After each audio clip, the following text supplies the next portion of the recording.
Nouveau numéro de l'invité de l'économie. Ravi de vous retrouver en compagnie d'un social media manager. Son nom, Rodrigue Coco. Avec lui, nous allons nous intéresser à la productivité au travail. Rodrigue Coco, bienvenue sur Sika TV. Merci. Alors d'abord, vous allez nous aider à mieux comprendre ce qu'on entend par productivité au travail.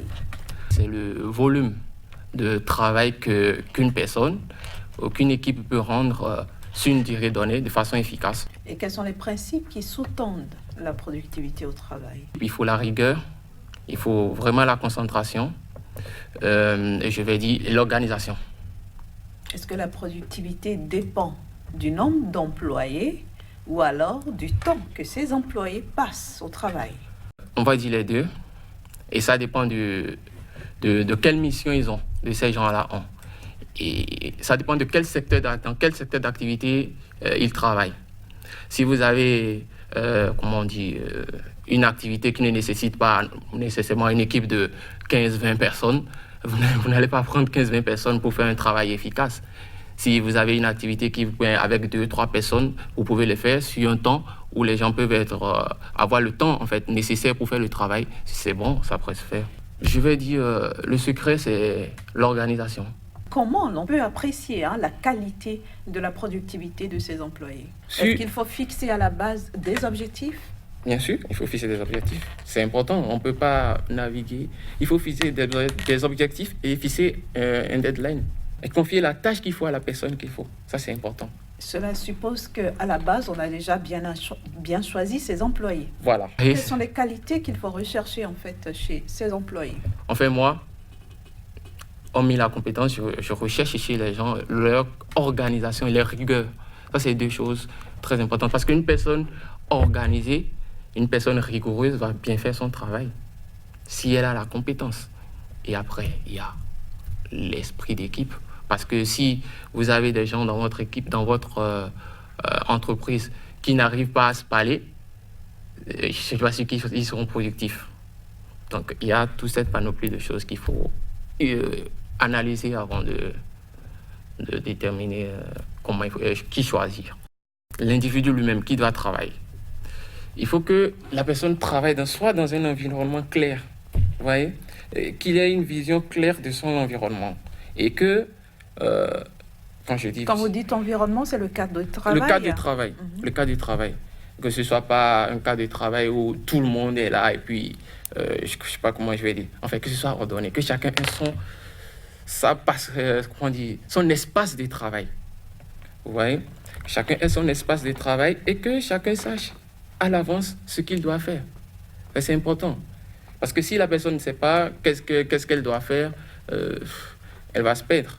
Il faut que la personne sache qu'est-ce qu'elle doit faire et s'organiser en fonction de cela. Et je pense que pour un chef d'entreprise, il faut nécessairement qu'il travaille, qu'il y ait une cohésion entre les membres de son équipe et que l'information passe à temps réel. Qu'on utilise aujourd'hui, nous sommes à l'ère du numérique, qu'ils mettent au moyen de ces entreprises et de ces employés les outils qui vont leur permettre de communiquer en temps réel. C'est-à-dire, je suis un employé A, j'ai fini mon travail, j'ai une petite difficulté, je n'ai pas besoin forcément de me lever pour aller voir mon chef, mon chef, pour lui dire, j'ai fini mon travail, j'ai un souci à tel niveau.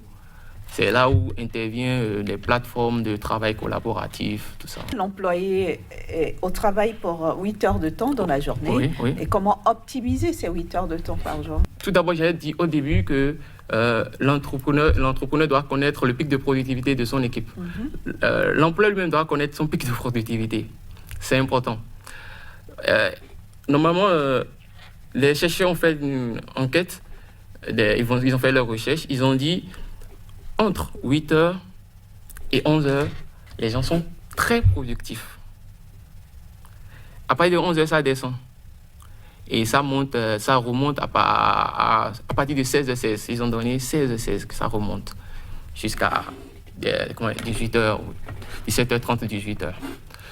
Donc l'employé doit connaître à quel moment de la journée, lui, il est bon, où il peut travailler. Et organiser, avoir une liste des tâches qu'il doit accomplir dans la journée. Et commencer par les tâches les plus difficiles, mais en même temps les plus importantes. importante et urgente, je vais dire. Il commence par ça et il redescend. Mais ça ne voudra pas dire qu'il va travailler non-stop pendant 3 heures, pendant 4 heures. Non.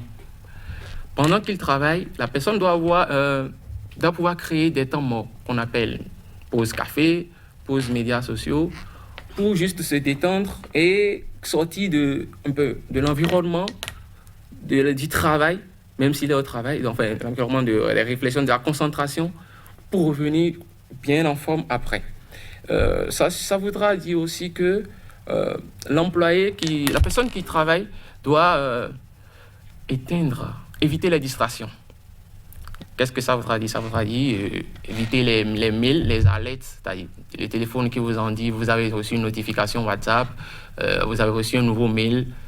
En tout cas, tout ce qui n'est pas important pour son travail pendant les temps de travail. On doit pouvoir les éviter. Parce que c'est des distractions qui font que à la fin de la journée, on se rend compte que on n'a pas été productif, on n'a pas fait ce qu'on devrait faire. La formation du personnel, est-ce que c'est important? Oui, il est important. Pour plus de productivité. Il est important de former le personnel parce que l'environnement du travail évolue. Enfin, quand je dis l'environnement, ça évolue. Donc, un employé qui a une compétence, qui a des connaissances à un certain moment de l'année, il y a de nouvelles techniques, de nouvelles connaissances qui reviennent. Donc, il est important qu'on forme les gens très souvent pour qu'ils puissent donner au maximum, le maximum, le bien d'eux. Vous voyez? Donc, je pense que c'est important qu'on forme les gens à une panoplie de choses qui leur seraient utiles dans leur travail. Donc, je pense. Et comment aider ces employés à rester concentrés? Rester concentré, c'est éviter les distractions.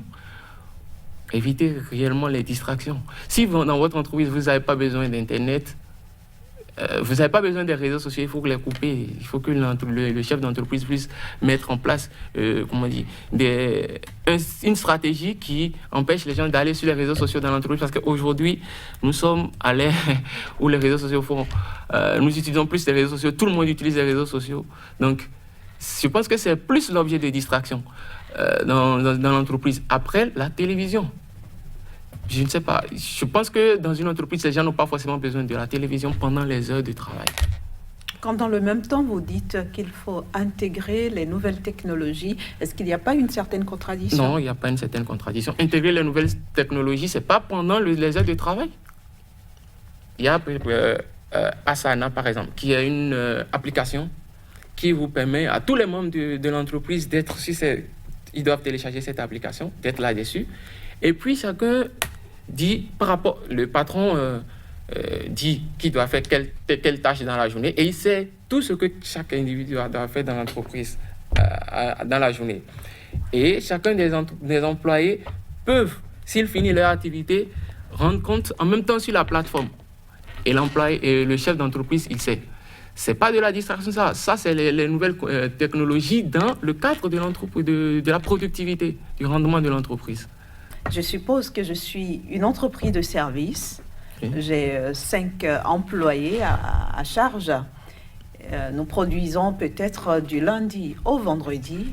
Comment est-ce que je fais pour que la productivité que j'ai à la fin de la semaine, à la fin du mois ou à la fin de l'année, ça dépend du planning de chacun, que cette productivité soit à la hauteur des attentes et pourquoi pas plus? Il faut que vous choisissez bien vos éléments. Il faut que vous ayez une vision, vous partagez la vision avec tout le monde et que vous ayez un calendrier de la semaine, que tous vos employés l'aient à l'avance et que chacun puisse être informé de ce qu'il doit faire à la veille de chaque jour, avant que la journée ne commence. Éviter les distractions sur le lieu de travail, le lieu de travail et permettre à chacun dans l'entreprise d'avoir des pauses. Des pauses, je les appelle pauses café ou pauses médias sociaux, quitte à se ressourcer, quitte à, diminuer l'envie, enfin, résoudre un peu l'envie de se distraire un peu et de revenir dans le travail et bien faire le travail. Je pense que si le travail s'organise comme ça et que les gens sont de bonne foi, ça va bien se passer. Finalement, rester rivé devant son ordinateur du matin au soir, ce n'est pas une bonne option, si je vous comprends bien. Non, rester rivé devant son ordinateur du matin au soir, c'est pas une bonne option. Ce n'est pas forcément source de rendement. Non. Et en même temps, c'est pas, il y a des autres, je sais pas s'il y a des gens qui n'utilisent pas les ordinateurs. Ça ne veut pas dire que parce que vous utilisez l'ordinateur du matin jusqu'au soir, vous n'allez pas être productif. En même temps, quelqu'un qui n'utilise pas un ordinateur, qui utilise peut-être du papier pour travailler, c'est pas, qui est au contact du client tout le temps, aussi ne va pas aussi être productif, parce que tout le temps dans le travail, c'est pas forcément ça qui va rendre la personne productive. À un moment, la personne va s'user, elle va être fatiguée. Donc il faut savoir jouer sur tout cela, le travail, les temps de distraction et le travail. Vous êtes spécialement dans le domaine des réseaux sociaux. Est-ce que justement l'usage de ces réseaux sociaux peut participer à la productivité de l'entreprise? Oui, bien sûr, que l'usage des réseaux sociaux peut participer à la productivité de l'entreprise. Aujourd'hui, vous savez, il y a presque tout le monde sur les réseaux sociaux. La majorité des personnes aujourd'hui utilisent les réseaux, au moins un réseau social. WhatsApp, c'est le réseau social le plus utilisé ici au Bénin, en Afrique. Et il y a Facebook qui vient après. Une entreprise qui vend des services aujourd'hui a besoin de trouver ses clients, les gens qui parlent d'elle, sur les réseaux sociaux. Les gens qui ont besoin de ses services sur les réseaux sociaux. C'est important. Aujourd'hui, on ne peut plus se passer des réseaux sociaux en tant qu'entreprise. On a besoin de ça. Et ça, plus le temps passe, plus on aura besoin des réseaux sociaux dans le rendement de l'entreprise. On en aura forcément besoin. C'est vraiment important pour l'entreprise. Rodrigue Coco, merci beaucoup d'être passé sur Sika TV. Je vous laisse le mot de la fin. Pour finir, je vais dire la gestion du temps, la productivité sur le lieu du travail, dans le travail. On peut réussir cela en conciliant la rigueur, le travail et la distraction. Les trois vont de pair. La rigueur, le travail et la distraction. Et qu'est-ce qui domine dans les trois? Je vais dire le travail, puisqu'on est venu pour travailler. Merci beaucoup, Rodrigue Coco. Je rappelle que vous êtes Social Media Manager. Merci d'être passé sur Sika TV. À très bientôt. Merci.